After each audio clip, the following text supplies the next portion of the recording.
gente, aqui é a Letícia e hoje eu vim conversar um pouquinho com vocês sobre o livro Comer, Rezar, Amar.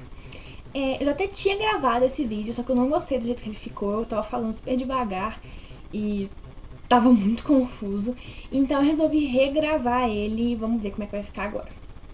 Esse livro vai contar a história da própria autora, Elizabeth Gilbert, e como ela passou por uma fase bem difícil da vida dela e como ela se redescobriu. Então, ela tinha acabado de passar por um divórcio terrível, e aí ela começa um romance, né, um caso com um ator que interpretava um papel de uma peça baseado nos contos dela.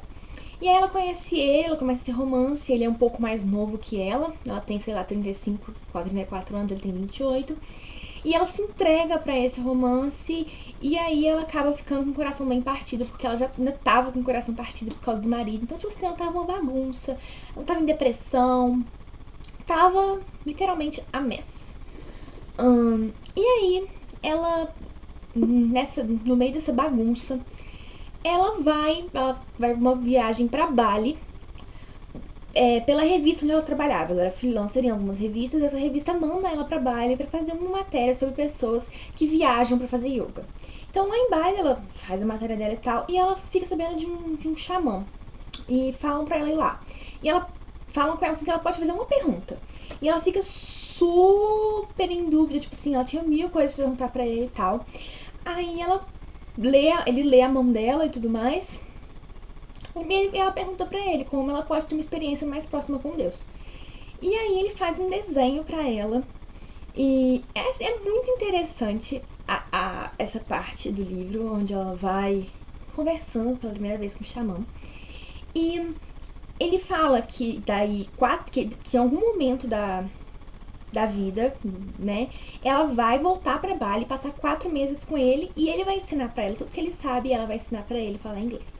Então, tipo assim, é muito legal, porque você já fica com aquele início de uma profecia mesmo pro resto do livro. E aí ela volta, o marido não quer assinar o divórcio, ela tá numa viagem com a amiga dela, ela fica super chateada porque o cara não quer assinar o divórcio, assim, de jeito nenhum, e ela ofereceu tudo pra ele, tipo, tudo, ela não ficaria com nada, ele ficaria com tudo e ele não quer assinar. E ela tá conversando com a amiga e ela fala assim, que eles começam a imaginar pessoas que assinariam um abaixo-assinado pra Deus, pra que ela se divorciasse. Então elas estão fazendo essa lista e tal.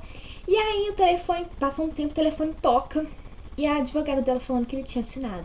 E aí ela começa a sentir todos esses sinais de que ela precisa de uma mudança, de que ela precisa se aproximar de Deus, que ela precisa se aproximar dela mesma. E aí ela decide fazer uma viagem pra 3 lugares. Pra Itália, porque ela encontrou no italiano um conforto muito grande para esse momento de dificuldade. Pra Índia, para um ashram de uma guru que o David, o ex-namorado dela, namorado na época, né, apresentou pra ela uma guru, e essa guru tem um ashram na Índia e ela resolve ir pra lá. E pra Bali, na Indonésia, pra reencontrar o xamã. É Ketuti, alguma coisa assim, que é o nome do xamã. Então ela programa essa viagem. A minha parte preferida foi da Índia, mas as outras partes também são muito boas. Então, na Itália, ela tira aquele tempo pra ela comer, pra ela reaprender o prazer de comer, o prazer da vida mesmo. E é muito legal algumas partes do livro, que, por exemplo, tem uma parte que eles falam que os americanos não sabem aproveitar a vida. Eles são ótimos em entretenimento, mas eles não sabem realmente descansar, realmente aproveitar. Eles têm sempre que estar fazendo alguma coisa, vendo alguma coisa. E os italianos não, eles sabem o prazer de não fazer nada, entendeu? E ela acha isso muito legal, tipo, simplesmente não fazer nada por prazer e não por preguiça ou qualquer coisa. É muito legal essa parte. Outra parte bem interessante também é quando ela vê uma mulher passando na rua, uma romana passando na rua, e tipo assim, é uma mulher toda chique, com um cachorrinho e coisas do tipo. E ela fala com um amigo dela que tava com ela onde eles estavam, que ela não se sente romana, porque ela vê todas aquelas mulheres e ela não se sente romana. E aí o cara fala assim, é porque você não tá na mesma sintonia da cidade. Cada cidade tem uma palavra.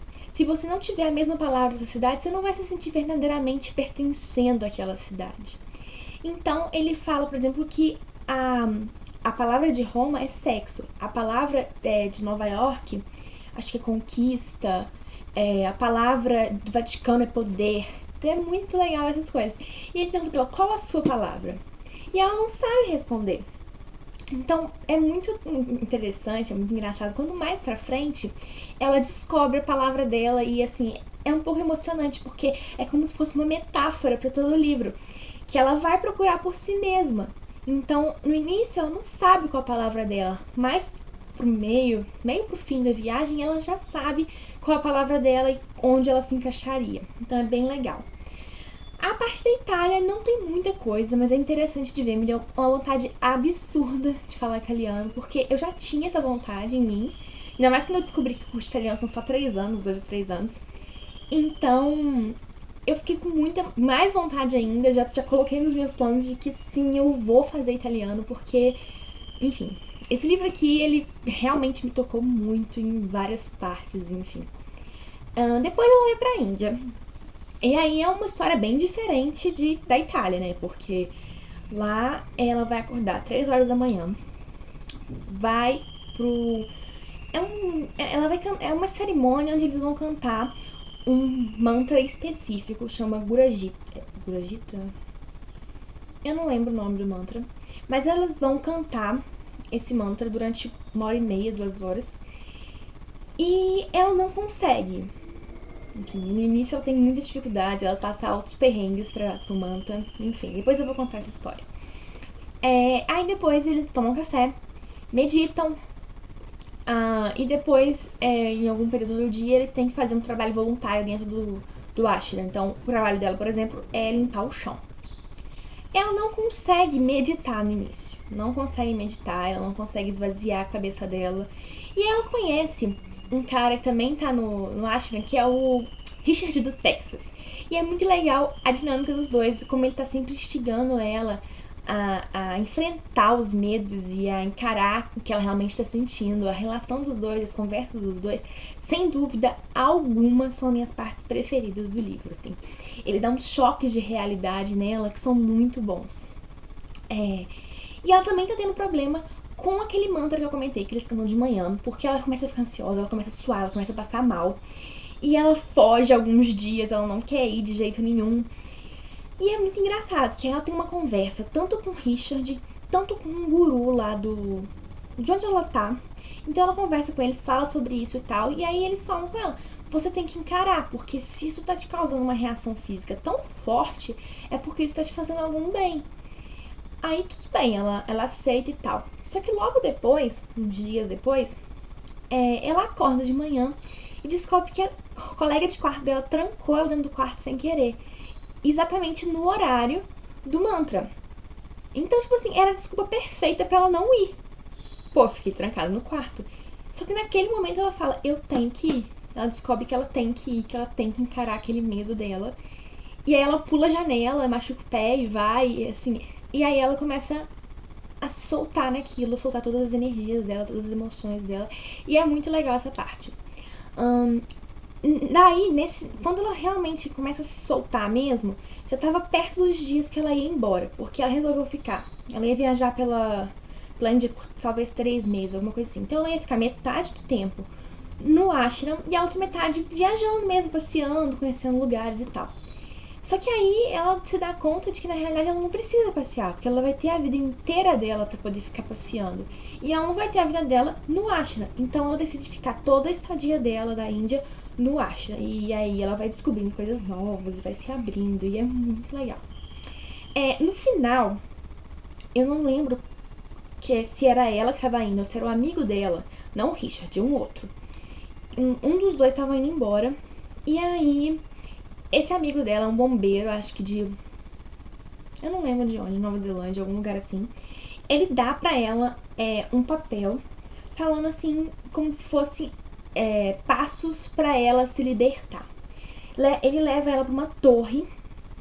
E lá ela vai fazer a catarse de todos os sentimentos dela, e aí ela começa a conversar com o marido dela, começa a ver o marido dela conversar com ele, e aí eles se perdoam e ela deixa ir. E é muito interessante essa parte, e é bem bonito mesmo, sabe? Aí ela vai embora e vai pra Bali. Em Bali, ela vai conhecer muitas pessoas, ela vai conhecer brasileiros lá, e ela vai aprender a se deixar levar de novo. E essa é uma parte bem bonita da história. Não é tão interessante pra mim do que quanto a Índia, mas foi um momento onde ela aprendeu que, como falam no filme, que também se entregar pro amor faz parte do equilíbrio da vida. Então é uma parte bem bonita. Eu não quero falar muito de Bali, porque como é o final, eu acho que muita coisa que acontece lá tem, assim, remete a coisas das duas partes, então não faz sentido eu ficar falando. Mas o livro inteiro vale muito a pena. Uma coisa que eu achei muito engraçada e um pouco inconveniente é a maneira como eles tratam os brasileiros. Assim, eu sei que às vezes a gente gosta de estereotipar americano, japonês, várias argentinas, a gente adora estereotipar outros povos, mas a gente nunca pensa que a gente também é estereotipado, sabe, lá fora. Então, tipo assim, tem uma brasileira que ela conhece que chama Armênia, e aí ela fala assim, nossa, mas a Armênia é muito bonita, ela não envelhece. E aí uma outra pessoa fala, ela é brasileira. Tipo assim, eu queria conhecer o Brasil desse livro, sabe, tipo, de verdade. Agora eu queria pegar um pedacinho de tempo pra falar do filme. O filme pra mim foi uma bosta. Eles mudaram muita coisa, eles tiraram muito personagem. E, tipo assim, quando é uma ficção, um livro de ficção que você adapta pro cinema, beleza. Só que nesse caso as pessoas realmente existiram. Então, tipo assim, tirar personagem é que você tá alterando a história, você tá transformando algo que era real em ficção. Então, assim, pra mim, não funcionou. A Julia Roberts é maravilhosa, ela tá perfeita na personagem, mas os outros estão horríveis. Tá tudo horrível naquele filme. Tipo assim, custava colocar um ator brasileiro pra fazer um personagem brasileiro? Tipo, custava. Acho que esse povo estrangeiro acha que só porque a pessoa fala alguma língua latina, ela pode representar. Tipo assim, um brasileiro pode representar um espanhol, ou um espanhol pode representar um brasileiro. Não, gente, espanhol e português são coisas muito diferentes. O sotaque dele falando português chegava a ser ridículo no filme. Então, não funcionou pra mim o filme. Se você gosta do filme, então você vai ficar apaixonado nisso aqui, porque pra mim aquele filme não funcionou. Já não tinha funcionado a primeira vez que eu assisti e não funcionou agora de novo. Esse livro aqui tipo, não tem comparação com o filme. É isso, se vocês tiverem visto o filme ou lido o livro, ou se vocês... qualquer coisa que vocês quiserem conversar comigo, deixa aqui nos comentários que eu vou adorar conversar com vocês. É isso então, um beijo e tchau, tchau.